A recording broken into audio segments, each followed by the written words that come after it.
In this video, I'm going to show how you can make your animation process a little bit simpler and save yourself a lot of drawing. Okay? And you're going to do it by using the sub-X sheet.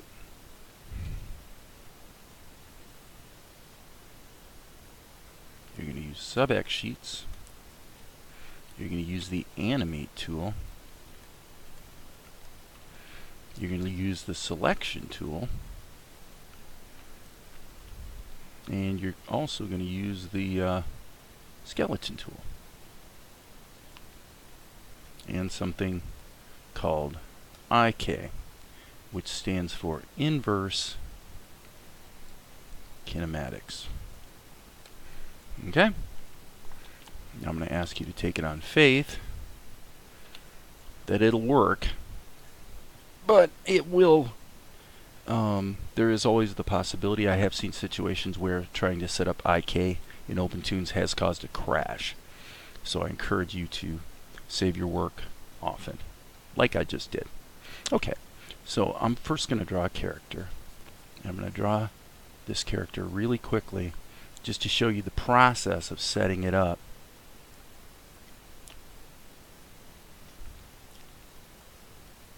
Okay, so this is going to be kind of a cartoony, anime-ish sort of character. And again, I'm going to draw this character super fast, and you'll see why in a minute. Okay, so let's give this is a girl, so we're going to give her a torso, and we're going to give her blah, blah, blah, blah, blah, blah, blah, blah. We'll start out with sticks and balls. It's usually easier to get the structure figured out with sticks and balls. Okay, and of course, being a girl, she's got a couple of these. And I'm going to draw, let me pull out here a little bit. Okay, so I'm going to use my first use of the selection tool, which for me is the S key, in order to take my drawing and just shrink it down a little bit so she fits on the page. Okay, and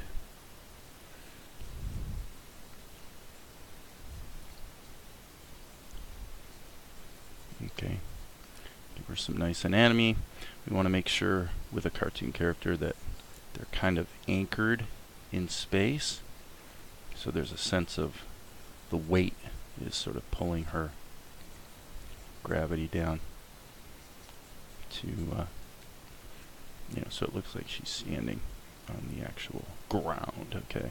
Okay, so now we have a basic character, and her face looks so amazingly dumb that just to be my pride forbids me to be satisfied. So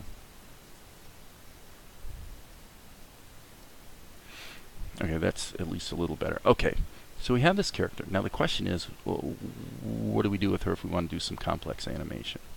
Okay, I'm going to go ahead and finish giving the arm some volume here, but keeping it simple for demonstration purposes. Okay, so here's what I would do. And with many things in Opentoonz, there's more than one way to do it. I could just create another level here and come back over here, and let's just say, let's grab the selection tool in freehand mode, hit cut, and come over here and hit paste. Okay, so what I'm doing is I'm breaking my character up into pieces.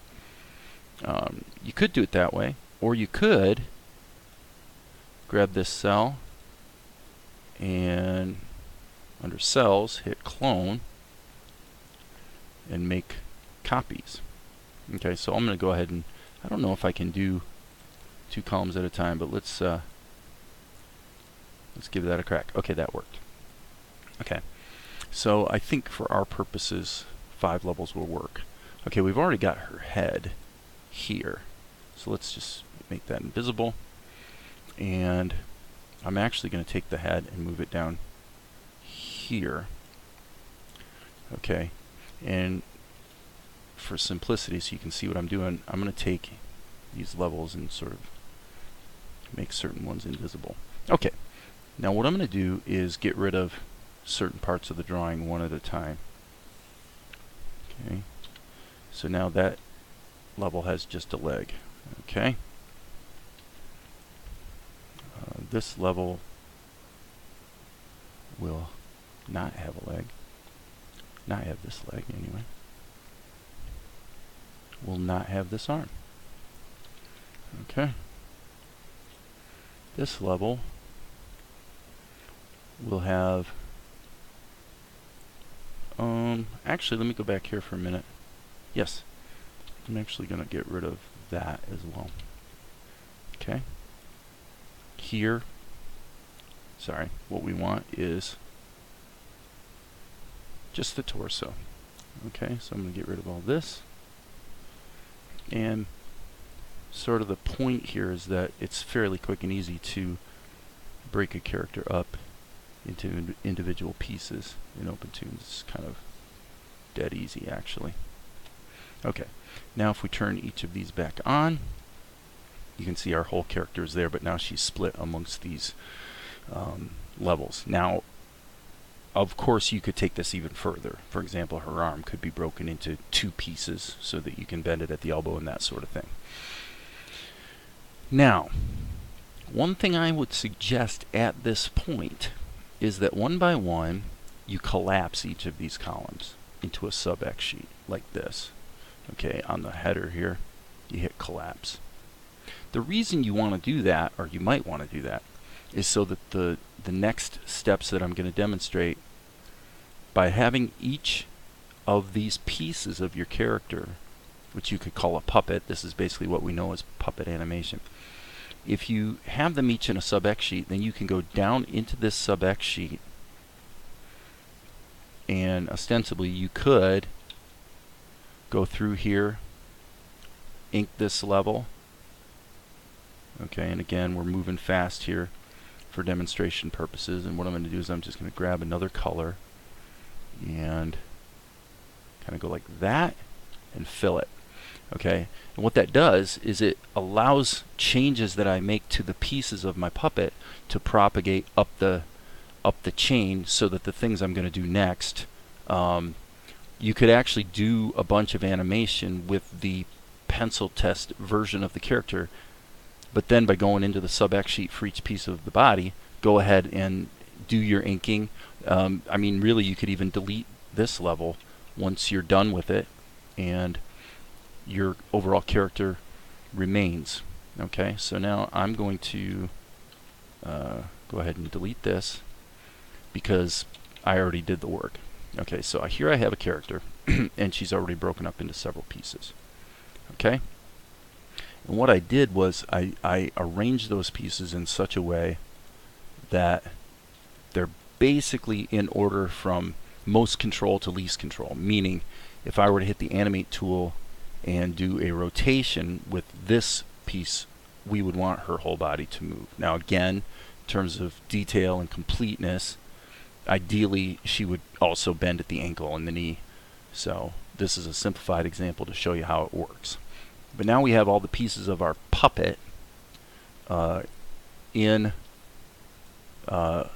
order. Now if we look at the schematic, which on my computer I can invoke with the F3 key, what I've done is I've taken these levels and daisy chained them. Now I'm going to ask you to take it on faith that when I first created all these levels, they were like this. So you just had all 5 levels in a stack here, and they all are completely separate from one another, and then they just feed into the light table, and then that's what comes out.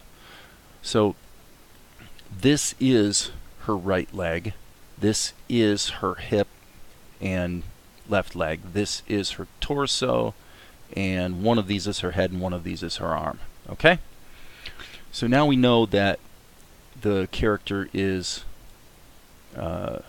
essentially in some sort of order that's useful. Now the next step we want to do is we want to make sure that the centers of each piece of the puppet are where they need to be. So I'm going to hit the A key. For me, that's the animate tool, and then I'm going to switch it to center, and one by one I'm just going to take each of these pieces and center them. Okay, this is where I want her head to pivot on her neck. This is where I want her shoulder to pivot, you know, etc., etc. Okay, so now if we save our work, just to be safe, if we go into rotation mode, we can grab these levels one at a time, and as you can see, we can make any kind of changes, and the changes propagate. You'll notice right here, if we move this, we've got a little animation here because I did this on frame 4. So you can see that obviously that's all animatable. I'm going to go ahead and delete that key for now. Okay, because I want to basically initialize my character. Okay, so that's kind of her resting pose, you might say. Okay, and again, of course, you would want her left leg to be disconnected, and you know, the knee and all the rest, but you get the idea.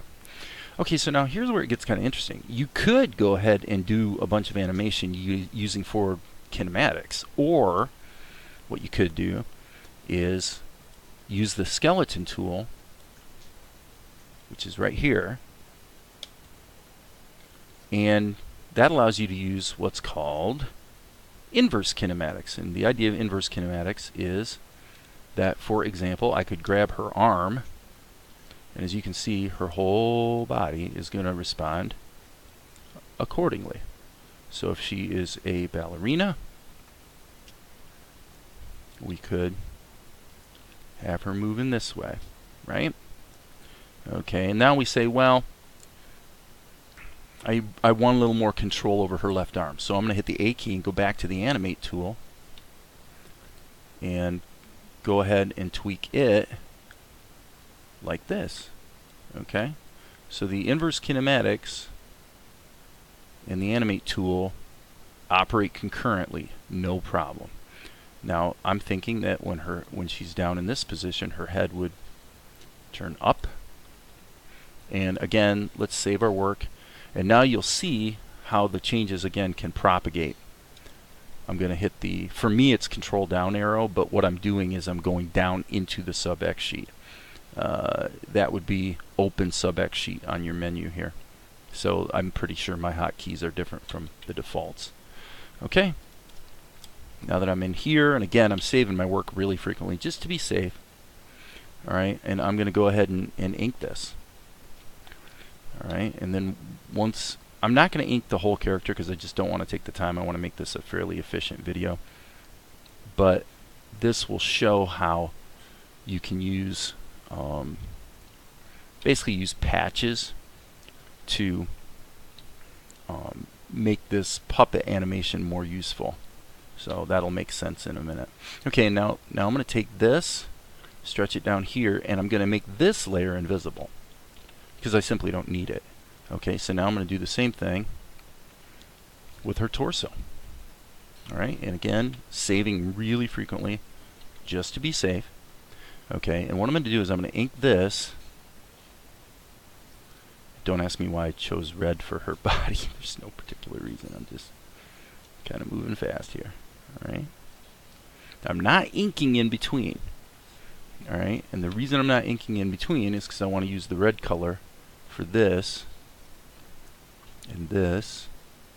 And again, by the way, there's more than one way to do this in Opentoonz, but I won't get into the other ways that you might use. But if you come back up out of this, now what you see is that it kind of sort of works. Alright, is it perfect? No. If you're going to do puppet animation like this, you might bump into some glitches that make it impractical, you know, from a final animation standpoint. However, it is also true that if you wanted to, you could just give yourself a patch layer, let's say, and I'm going to hit this and go Control C, Control V, and I'm going to make this red as well, so that maybe here I might go like this and like that and fill that and basically just patch that up. Okay, and then right here, so you know, if you're going to do it this way, you will find that patching is often required. Okay, so like you would have to put another patch here, and on it goes, right? So right here, for example, you might just take the red color, maybe with the paintbrush tool, and just paint that problem away, right? That sort of thing. Okay, so it's not a complete solution because you're going to have to selectively sort of pick and choose where you want that patch to either not be there or not be there. This isn't the best way to do it. There's a guy named, let me just look this up really quick. I believe his name is Joshua Shute.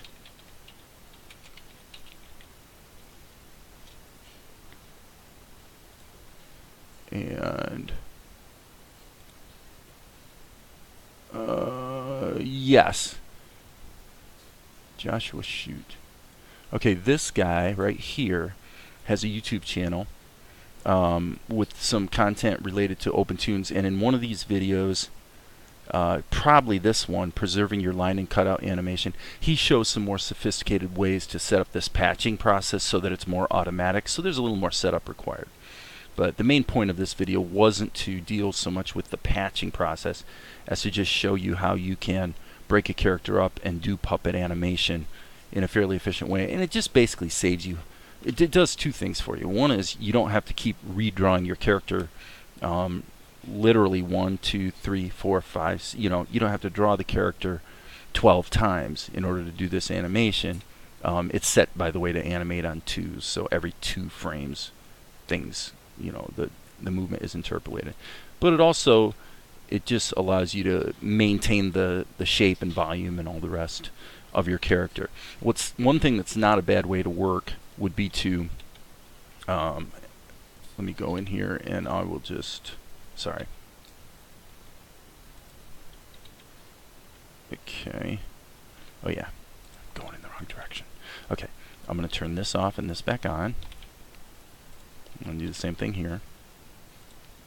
Okay, one way to work that's not too bad is to do your animation with your pencil test like this, and then go in and just ink over the whole thing, and then you're going to have a really high quality animation. And this pencil test skeleton operation basically just becomes a guide to make your final animation smoother, to make your character more consistent, etc., etc. So anyway, that's just sort of an animation Opentoonz quick tip on how you can